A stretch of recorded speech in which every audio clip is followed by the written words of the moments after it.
Doutora, tem muita gente sentindo culpa por estar usando a caneta para emagrecer, como se fosse uma bengala no emagrecimento. Olha, não é um erro usar a caneta para emagrecer.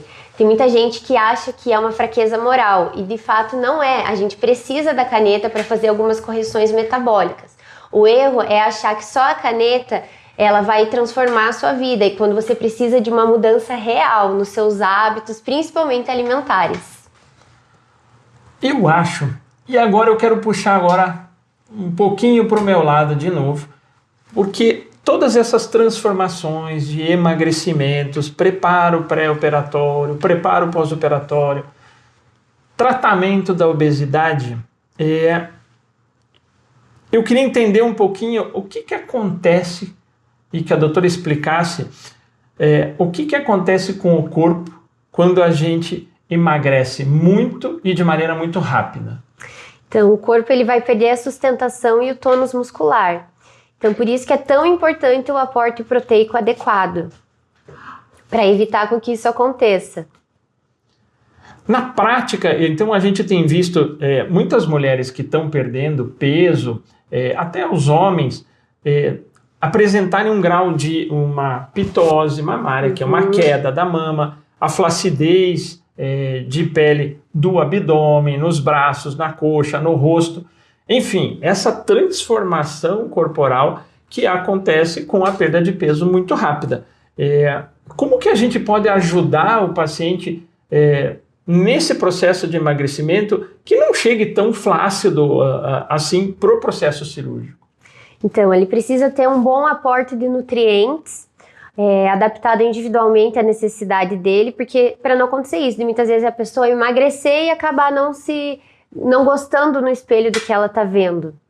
Então ela emagrece, mas não fica feliz, a gente não quer isso. Isso é uma dor muito comum que eu vejo dentro da sala do meu consultório. A paciente, ela emagreceu, muitas pessoas já estão elogiando ela porque ela realmente perdeu peso bastante, mas ela não consegue se reencontrar, ela não se reconhece na frente do espelho. Exatamente por causa de toda essa transformação corporal. Essa paciente ela tem uma flacidez, ou uma queda, ou um desaparecimento do tecido mamário que a gente precisa indicar um bom projeto de colocação, às vezes de uma prótese mamária pequena para a nova estrutura corporal que ela tem, indicar talvez o levantamento do seio com uma mastopexia, fazer a correção com uma abdominoplastia, tratar todas essas modificações com os procedimentos cirúrgicos, onde a gente realmente vai fazer aquela cereja do bolo, onde a gente vai terminar todo esse processo de transformação. Isso, eu acho muito interessante a gente deixar o corpo metabolicamente saudável para poder realizar a cirurgia. Tem até assim, a gente pode pensar numa analogia. Você querer fazer uma cirurgia sem cuidar do seu metabolismo antes, é como você querer construir, reformar uma casa sem modificar a estrutura interna dela. Nossa, muito bom isso. Eu acho que é fundamental que não basta emagrecer. É preciso chegar bem ao emagrecimento. Exatamente. Tem que ser algo sustentável e que ela vá conseguir manter também futuramente. Nós vamos agora para um ponto que tem muita confusão. E eu acho que é um tema muito legal para a gente estar conversando hoje no nosso primeiro podcast. Lipedema. Lipedema é a mesma coisa que linfedema? Não, né? Então tem essas diferenciações e uma confusão que acontece muito é tratar o lipedema só como um excesso de gordura. Então tem muitas vezes algumas pacientes relatam, olha, eu emagreci, mas em determinada região eu não consigo perder gordura, né? Principalmente pernas, região de glúteo, coxas. Então é uma dor muito comum que elas relatam a nós, né? É importante a gente esclarecer que o lipedema é uma doença genética autoimune com acúmulo de gordura, principalmente nas extremidades. É muito comum nas mulheres, né? É onde existe grande incidência dessa dessa patologia, acúmulo de gordura em pernas, nas coxas, nos braços. Você mesmo com emagrecimento, às vezes não consegue reduzir esta gordura.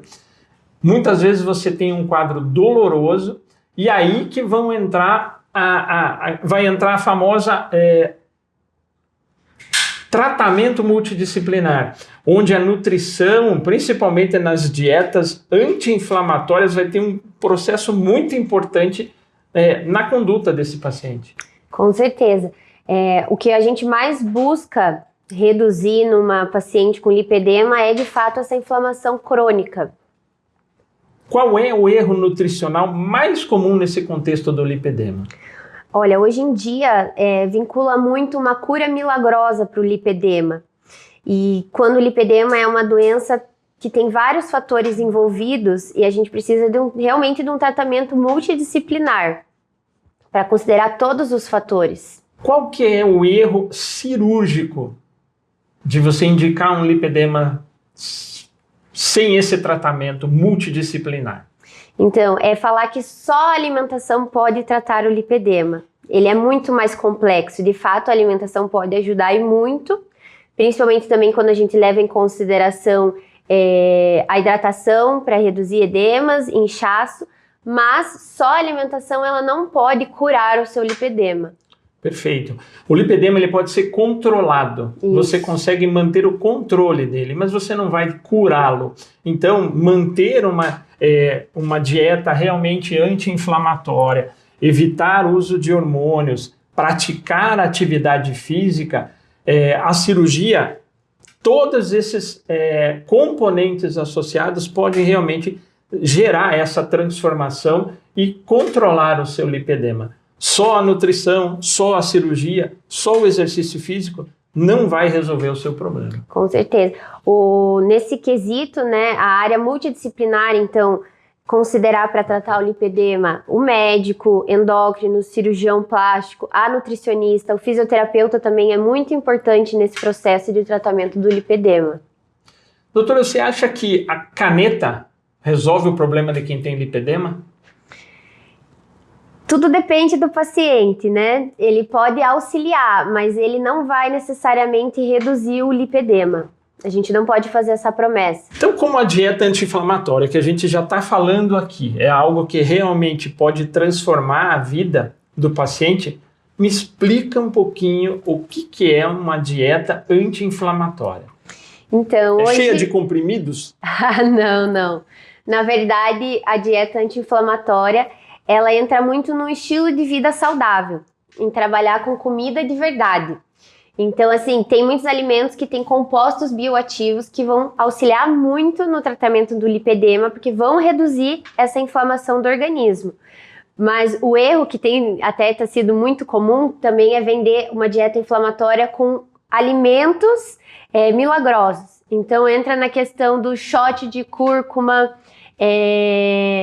limão em jejum, quando na verdade, assim, nem todo mundo gosta de tomar um shot de cúrcuma de manhã, que de fato ajuda na redução da inflamação. Mas, por exemplo, você pode colocar a cúrcuma para temperar a sua comida no almoço e vai ficar muito mais saborosa e também vai ter uma função boa no seu organismo.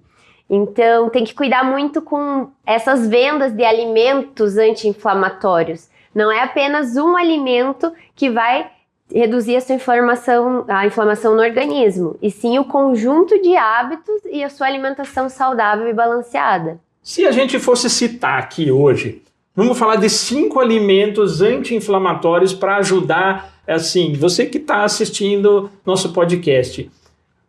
Me cite 5 alimentos anti-inflamatórios que vão ajudar se você incorporar na sua dieta.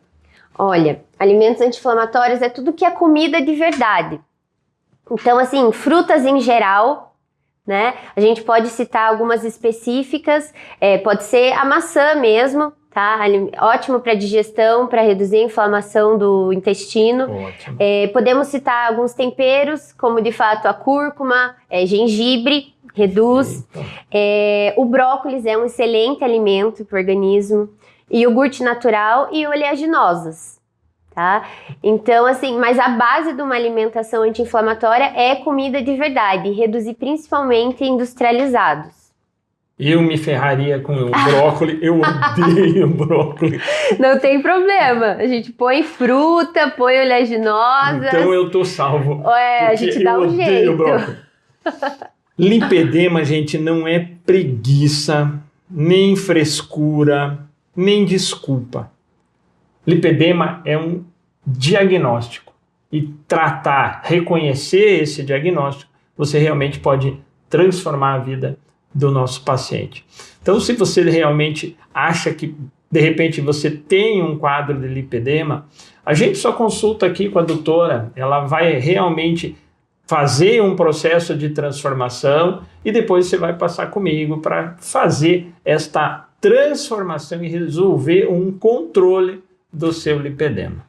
Isso, então assim, a alimentação ela te ajuda muito nesse tratamento metabólico do lipedema, mas você precisa de um diagnóstico e um tratamento médico. A gente chegou, doutora, num ponto agora que me interessa muito. Qual é a importância do preparo nutricional para um paciente que vai para a cirurgia? Olha, a cirurgia ela é, de certa forma, uma agressão física ali no corpo, né, e metabólica. Então você precisa deixar o teu corpo com a maior quantidade de nutrientes possíveis, ele precisa estar de fato saudável, bem nutrido, se for necessário perder peso, fazer essa perda de peso saudável, ele precisa estar bem metabolicamente, vitaminas, minerais, aporte proteico, realmente para poder receber aquela cirurgia e depois ter um bom resultado. Tem gente que acha que vai para a cirurgia e só fazer jejum resolve? Não resolve, tem que ser um preparo antecipado. E o que a doutora quer dizer em relação a esse preparo? Que preparo é esse? Então é uma boa ingestão proteica, uma boa ingestão hídrica, a pessoa tem que estar com o organismo desinflamado para poder receber e realizar uma cirurgia plástica. Por que isso importa tanto no que vai acontecer na cirurgia? Porque isso vai afetar depois na qualidade de recuperação, edema, dores, inflamação que pode causar, tudo isso vai afetar muito também no pós-operatório. Agora nós vamos falar aqui de um mito que é muito comum. Muita gente acha que porque está mais gordinho ou porque é obeso, é uma pessoa bem nutrida. Não, isso não é mito. É mito, com certeza. Com certeza. Então tá aqui para vocês um mito. Paciente obeso ou com sobrepeso não necessariamente está bem nutrido. E para quem usa caneta emagrecedora, esse preparo pré-operatório tem importância? Com certeza. Isso é algo que não pode ser improvisado, ele tem que estar bem ajustado com toda a equipe médica antes da cirurgia. A doutora acha que cirurgia bonita começa no prato ou na sala operatória? Começa no prato, com certeza vai influenciar muito. Essa frase tem que ficar gravada. Cirurgia bonita começa no prato, não na sala de cirurgia. Isso, porque o resultado da cirurgia plástica, ela depende muito do seu terreno biológico. Então ela não depende somente da técnica. Esta alteração que você vai promover, uma alteração benéfica no teu metabolismo, vai melhorar o teu processo cicatricial. A base da cicatrização, ela se estabelece com proteína. A base do colágeno é a albumina, que é uma proteína. Então a gente precisa muito ter esse preparo nutricional proteico para que você tenha um bom processo cicatricial e o resultado teu completamente da cirurgia tenha um efeito daquilo que a gente realmente busca no procedimento. Com certeza. Então também avaliar os hormônios como estão, vitaminas, ferro, tudo isso vai interferir futuramente. Já que a gente está falando de cirurgia, vamos falar um pouquinho do pós-operatório.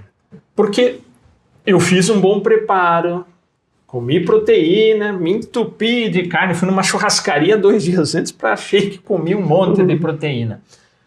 Mas eu tenho que ter um preparo e um cuidado no pós-operatório.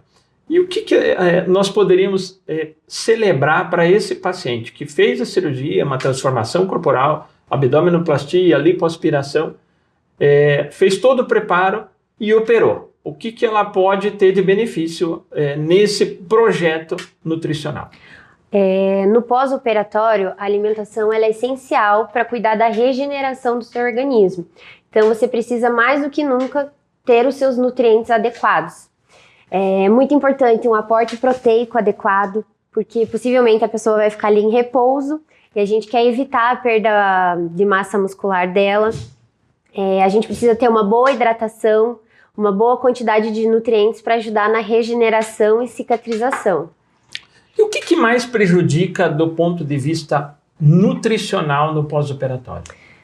Com certeza é comer pouco demais por medo de engordar. A pessoa vai ficar desnutrida e vai atrapalhar todo o processo de cicatrização do organismo dela do pós-cirurgia. Doutora, fazer jejum prolongado então no pós-cirúrgico é um erro? Com certeza. Teu corpo muita gente acredita, não, vou fazer agora, aproveitar que eu acabei de operar e vou fazer sessões de jejum prolongado para eu melhorar o resultado da cirurgia. Não é o momento de se fazer isso. Você precisa de um cuidado e por isso que é importante o acompanhamento nutricional individualizado.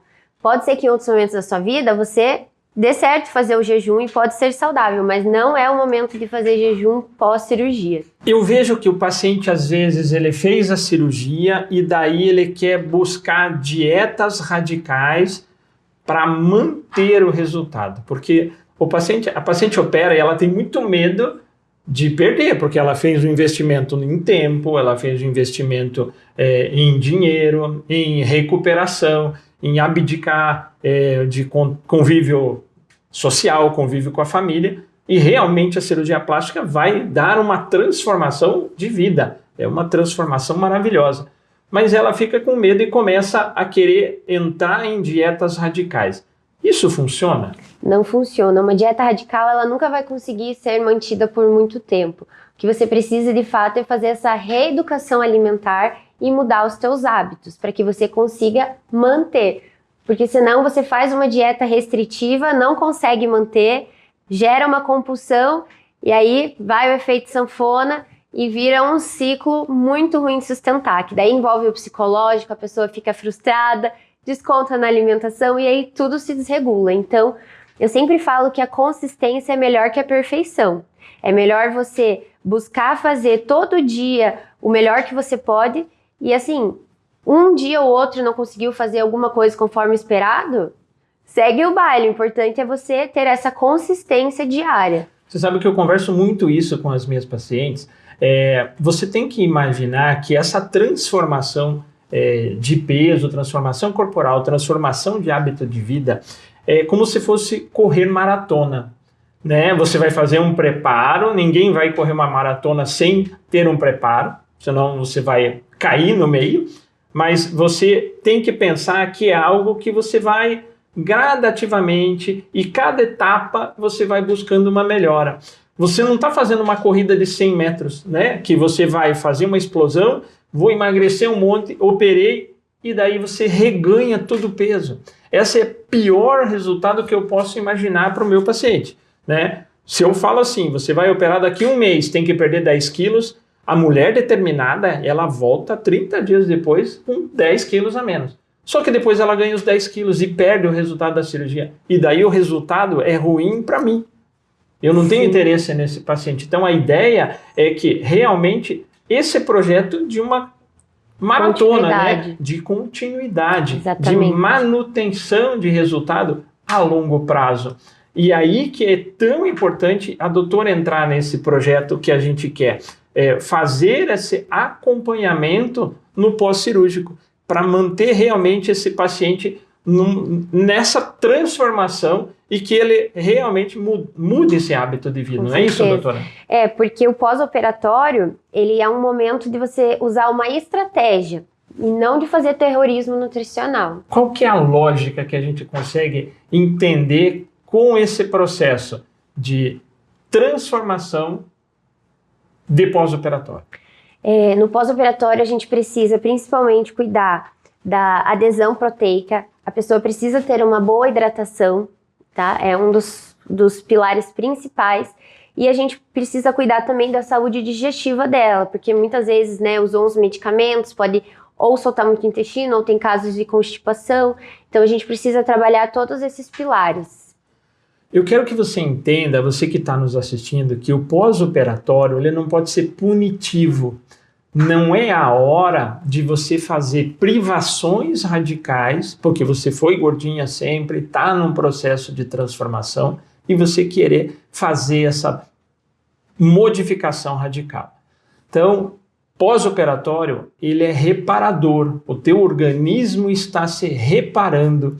E essa reparação que o teu organismo vai fazer, ele precisa de nutrientes. Isso. Então, pós-operatório, você não precisa lidar com ele como um momento de punição, e sim de uma reconstrução de si mesmo. Quem quer cicatrizar bem não pode tratar a comida como inimiga. Com certeza. E aí entra também não fazer o jejum. Você precisa mais do que nunca, o seu corpo precisa de nutrientes para regenerar, cicatrizar. Então, você precisa ter uma alimentação bem balanceada. Eu vou fugir um pouco da minha pergunta e eu quero falar um pouquinho de um tema que todo mundo fala. Todo mundo que quer fazer vai se preparar para uma festa, ou ele está indo para a caneta, ou ele vai fazer o famoso jejum intermitente. Para curto prazo, funciona? Tudo depende, né? Depende do paciente, depende do contexto. Então, por isso que a gente sempre precisa adaptar a dieta individualmente para cada caso. São muitos contextos, estilos de vida, eu preciso levar tudo isso em conta. Então, assim, tem muita dieta que pode funcionar para você e não funcionaria para mim. Então, a gente precisa levar a individualidade em conta. Isso eu acho que tem que ser importante a gente estar falando, porque tem muitas pessoas que têm um metabolismo já lento, uma alteração de movimento de esvaziamento intestinal, falta de hidratação, que talvez o jejum intermitente possa até piorar esse quadro e o paciente não vai perder peso. Sim, exatamente. Tem algumas pessoas que relatam melhora de compulsão alimentar após o jejum intermitente, outras pioram. Então, assim, cada caso é único, mas claro, o jejum intermitente, se bem aplicado, ele pode trazer bons benefícios. Para o paciente de obesidade, lipedema ou pré ou pós-operatório de cirurgia plástica, qual é o raciocínio em relação à parte nutricional?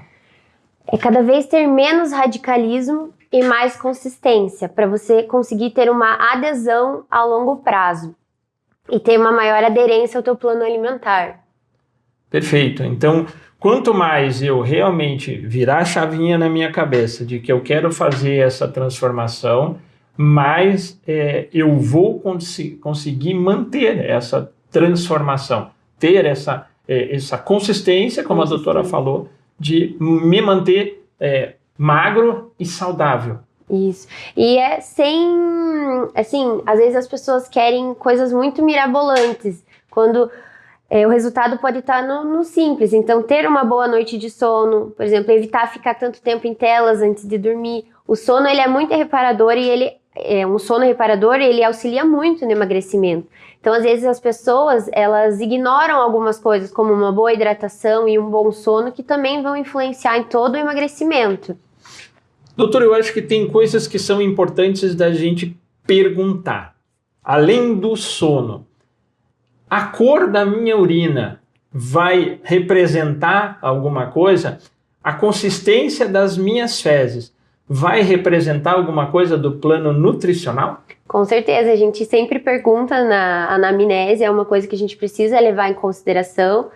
Se o xixi está clarinho, né, está bom. Agora, um xixi muito forte, odor forte, cor mais escura, possivelmente a pessoa já está ali desidratada, né? Ah, então isso que representa, é importante a gente estar falando para quem, de repente, não entende muito o que são essas alterações de coloração. Quanto mais a urina estiver concentrada, mais escura ela estiver, pior é a hidratação que você está fazendo para o teu corpo. E a gente precisa se atentar à hidratação, principalmente quem está no processo de emagrecimento, Porque muitas vezes, quando a gente está com sede, o nosso corpo pode confundir sede com fome. Então, às vezes, principalmente quem está com episódio de compulsão alimentar, ai, preciso comer, calma, pensa um pouquinho, toma um copo de água, veja se vai dar uma amenizada. Às vezes o que você estava é com sede e o teu organismo está ali tentando te pedir um copo de água. Já aconteceu muito isso comigo, de eu pensar, puxa, tô com fome, e na verdade eu estava com sede, né? Eu me obrigo a estar bebendo líquido, eu deixo, e é algo que é importante vocês fazerem, deixa uma garrafa do lado. Você nunca imagina quanto que você toma de água. Você toma um copo e acha, nossa, eu tomei muita água durante o dia. Na garrafa você consegue ter a noção da contabilização. Mensura. Exatamente. E como a gente estava falando das fezes, eu acho que a gente nota, se eu não vou tomar água, o meu corpo vai tirar água de algum lugar. Ele vai tirar do seu bolo fecal. Então, a água ela é muito absorvida na parte final do intestino grosso, que é no cólon, a gente chama cólon transverso, mas é ali que vai ser absorvido o que está faltando de água para o corpo. Nós precisamos de quanto de água? Olha, geralmente tem uma conta, a gente usa uma conta que é 0,35 ml por quilo de peso corporal. Mas assim, diria em geral para a população, em média 2 litros ali, pelo menos. Perfeito. Então, se você não toma 2 litros de água por dia, o teu corpo vai precisar dessa água. O cérebro, basicamente, ele precisa de água. Então, o teu corpo vai absorver mais água do que sobrou dos alimentos, através da absorção maior das fezes. Por isso que o paciente fica muito ressecado. Se você tem problema intestinal, fica muito tempo ressecada, não é às vezes só falta de fibra. Não. Muitas vezes é falta de água. E muitas vezes quem tem constipação, intestino muito preso, faz o erro de comer muita fibra, não toma água. Então vai constipar mais ainda, porque o bolo fecal vai se formar, não tem água, então muita fibra, piorou ainda a situação. Então, para constipação, eu sempre falo que você precisa de 3 coisas. Você precisa tomar água, precisa fibra, claro, mas você também precisa de uma boa fonte de gordura. Então, azeite de oliva é uma ótima fonte, por exemplo, e ele vai ajudar nesse trânsito intestinal. Então, são essas 3 coisas ajudam bastante na constipação. Você sabe que eu recebo no consultório, muita gente às vezes começa a falar assim, doutor, eu tenho estômago alto. Não existe estômago alto. Na verdade, às vezes é até mau funcionamento intestinal, não é só do esvaziamento gástrico, não é o estômago que está alto.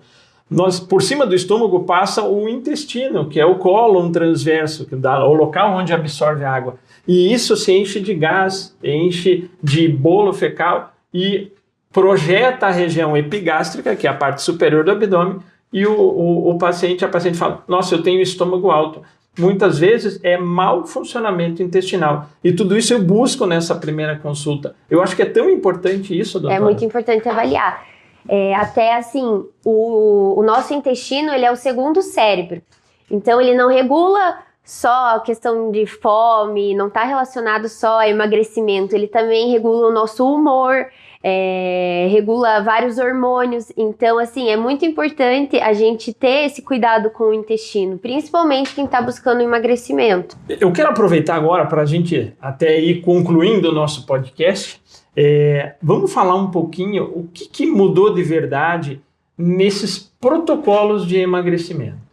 Então, lá no início tinha muitos casos, a gente fala de dieta de gaveta, que pegavam uma dieta geral para todos os indivíduos. Só que a gente precisa levar em consideração, e eu acredito que isso tem sido muito bom nos novos planejamentos alimentares, é realmente levar em conta a individualidade de cada pessoa. Então, quando a gente vai atender, a gente faz uma anamnese muito completa. Então, a gente pergunta, claro, que todo em relação à comida vai estar envolvida, então, hábitos alimentares, se a pessoa tem alguma questão emocional com a comida, então tem algumas pessoas que ficam nervosas, elas comem mais, outras estão nervosas, comem menos, questão de ansiedade, questão de estilo de vida, então se é uma pessoa que tem muito estresse, como que é a rotina dela, com o que ela trabalha, A gente leva em consideração o sono, saúde do intestino, exames de sangue recentes. Então, a gente leva em conta um contexto muito mais amplo para poder fazer uma dieta bem individualizada para a pessoa. Eu queria falar de uma coisa que agora raramente eu consigo ficar entrando muito na internet. Mas quando eu entro, e a gente tem criado um pouco de conteúdo, a nova ostentação não é usar uma bolsa da grife. moda, de grife, usar um terno bem cortado, é mostrar você fazendo exercício físico, mostrar uma vida fitness e, se puder, no meio de semana, numa terça-feira, 3 horas da tarde, a pessoa está ali correndo no parque. Essa é a nova ostentação. Isso realmente é uma transformação cultural que está acontecendo aqui no Brasil. Isso é algo importante? Isso está afetando realmente dentro do consultório? Com certeza. Eu concordo totalmente, né, com o que o doutor falou. Tanto que antigamente a população assim, dos jovens, eles eram mais focados em balada e sair, tinha mais essa ideia. E hoje não, eles estão muito mais caseiros, eles estão muito mais buscando atividade física, tanto que tem aberto cada vez novos tipos de academia, novas modalidades de exercício, pilates, inúmeras atividades. Eles têm difundido essa coisa da saúde, né? A gente fala que é o hype do momento. E então cada vez mais também tem essa preocupação com o estado nutricional, com uma boa dieta, uma boa alimentação. Aí entra também no quesito cada vez mais alimentos fitness e todo esse mercado envolvido. As baladas estão diminuindo, as cafeterias funcionando de manhã com DJ, eu tenho visto vários espaços aparecendo com DJ funcionando. O pessoal quer dormir bem, quer dormir cedo, não quer virar a noitada, diminuindo até consumo de álcool. E como a doutora falou, e eu acho que agora tocou num ponto, essa moda do proteico. Hoje tem proteico em qualquer coisa. Tem proteico num Doritos. Exatamente. Bom, a indústria do marketing, ela é muito inteligente, né? Então, o hype do momento é a famosa proteína. E, de fato, como a gente já conversou aqui no podcast, a proteína ela é muito importante. A gente manter a massa muscular, ela é essencial para vários fatores. Mas tem alimentos que só por ter proteína adicionada não se torna um bom alimento, que é o caso do Doritos. Né? Nada contra o Doritos, não entre com processo contra a gente, não tem nada a ver contra o Doritos. E é aquela coisa, não é um Doritos de vez em quando, se você gosta muito, que vai atrapalhar o seu plano alimentar e jogou tudo por água abaixo.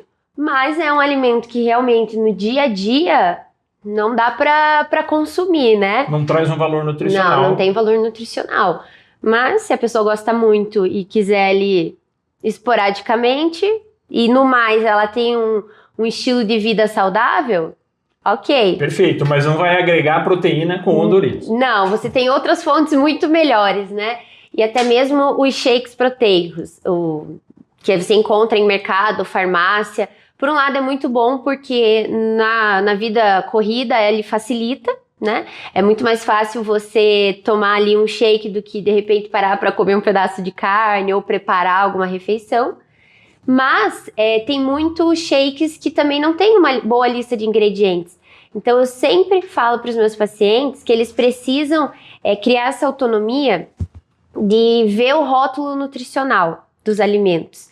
Então ali sempre vai ter a lista de ingredientes.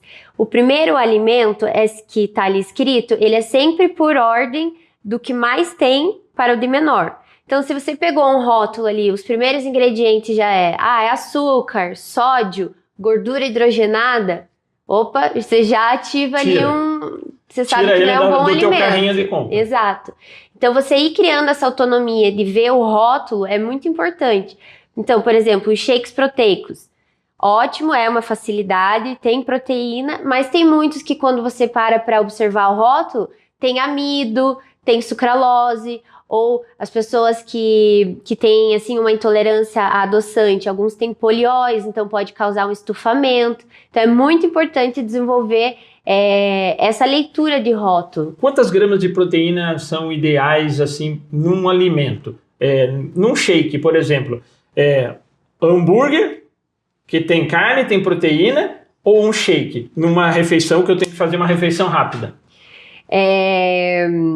Olha, o hambúrguer também depende do hambúrguer. Na nutrição, muitas coisas dependem, né? É difícil, às vezes, eu bater o martelo, porque depende. Tem um hambúrguer que pode ser hambúrguer gourmet, que vai ter menos gordura, mais proteína, mais natural, menos industrializados. Assim como se eu pegar um hambúrguer, não sei se pode falar o nome, né? Melhor não? Mas outros tipos de hambúrguer que você sabe que a qualidade é muito inferior. Então também depende do tipo de hambúrguer. Mas um shake de proteína, ele vai ser melhor para ser o teu dia a dia ali. Ele pode ser um facilitador. E esse shake? Quantas gramas? Eu estou lendo o rótulo. Eu vi que o principal componente do meu shake é proteína. O mínimo ideal para eu ter. Olha, depende muito de cada pessoa, mas eu diria que uma média boa é entre 20 a 30 gramas por refeição, aproximadamente. Perfeito. Mas tudo depende, né?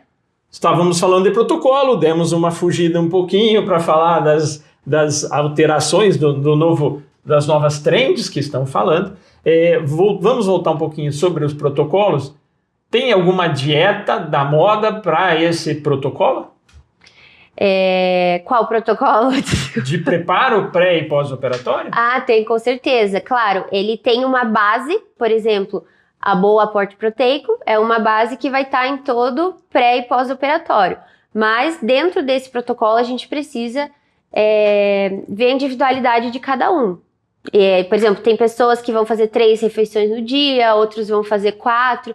Então vai ser adaptado de acordo com cada necessidade. Então não seria uma dieta da moda, mas sim uma dieta estabelecida para cada paciente. Exatamente. Criado um projeto dentro do contexto de vida daquele paciente. Isso, ele tem uma base, então assim, a alimentação ela vai ter uma base para aquele período, mas adaptada a cada necessidade individual.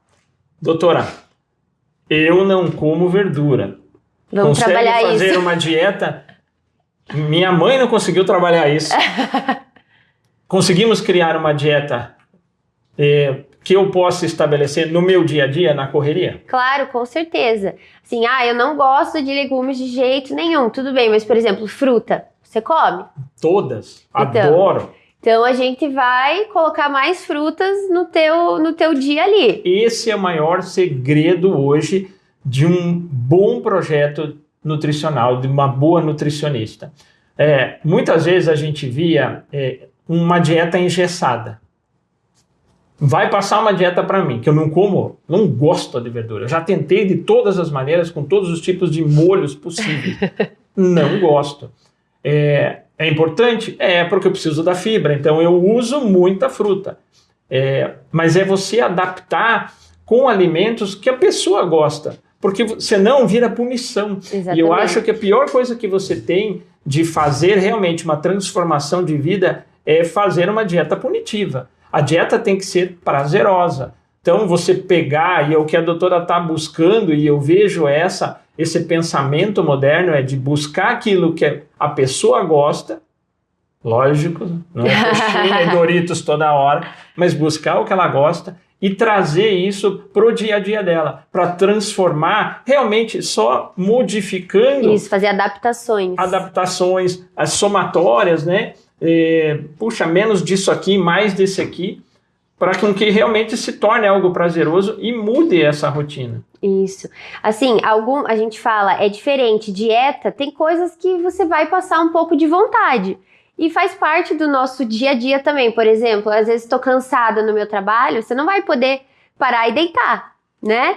Tem coisas que a gente precisa passar pelo processo. Então, pode ser que na dieta, de vez em quando, você tenha uma vontade ou outra, mas a diferença a gente não quer que você passe fome. Se você está passando fome na tua dieta... Tá errado. Tá errado, não é para você passar fome. Eu acho que a gente precisa aprender a passar certas vontades, né? Se privar de alguma coisa. Exatamente. faz parte da vida adulta, na verdade, né? Não tem como a gente se dar todos os prazeres o tempo inteiro. Então isso entra também numa questão psicológica, mas não é para você passar fome de jeito nenhum. Doutora, eu sei que você acabou de ter filho, tem filho pequeno, e mulher pós-parto, se manter assim magrinha é com muitas privações, porque dá muita fome durante a gestação. Como é que foi esse processo? Olha, dá muita fome. Na verdade, é uma montanha-russa, né? De emoções? De hormônios? De hormônios. No começo, eu tinha muito enjoo. Então, assim, eu não consigo... No começo eu emagreci, mas igual, não é que eu perdi gordura. Foi um emagrecimento ruim, porque eu perdi massa muscular. Eu não conseguia comer. Nada parava no meu intestino, então eu vomitava muito. Então eu tentava repor eletrólitos, consumir coisas um pouco mais leves para ir fazendo essa manutenção. Aí lá pro final já era aquela vontade de comer até as paredes, surgem os desejos, né? Quero comer, até desejos estranhos, melancia com sal, e tem mulheres que relatam, e é comum, é engraçado, mas é comum, algumas mulheres relatam vontade de comer tijolo, não sei se o doutor já ouviu falar. Não. Pois tem mulheres que algumas relatam vontade de comer tijolo. Dentista vai amar isso. E nada mais é do que assim, o seu corpo está produzindo órgãos, está produzindo um novo ser humano. Então, uma demanda energética, metabólica muito alta. Então, o seu corpo, instintivamente, ele pensa, poxa, tem ferro ali né? Tem alguns nutrientes no tijolo e se eu der uma... Então, assim, é o teu corpo querendo mais nutrientes para continuar desenvolvendo a gravidez. Por isso que é importante, nesse período, até num período gestacional, você ter um acompanhamento nutricional. Exatamente. Que seja algo que você possa oferecer não só para você, como mãe, mas principalmente para a mulher, para a sua criança, né? Para o seu bebê, que está em fase de desenvolvimento, está sendo construído. E a construção, a base disso é a nutrição, né? Já começa no útero. Então, assim, uma mulher que tem obesidade, não é destino que o filho dela vai ser obeso. Mas ela já vai estar carregando e possivelmente passando esse gene para ele. Então, assim como uma mulher que consegue se alimentar bem durante a gestação, ter uma gestação com hábitos saudáveis, o filho dela possivelmente vai levar isso com ele. Então, a alimentação e o plano alimentar adequado, ele serve para muitas fases da vida. Tem mulheres também que buscam uma alimentação diferenciada quando buscam engravidar, então para esse aumento da fertilidade. Aí tem a parte da gestação, e aí entra também o pós, porque principalmente as mulheres que amamentam, elas sentem muita fome. E tem um maior gasto energético por conta da amamentação. Mas aí você precisa adaptar, porque provavelmente você vai buscar alimentos hiperpalatáveis, que são alimentos, né, mais doces, mais gordurosos. E aí, se você for só nesse caminho...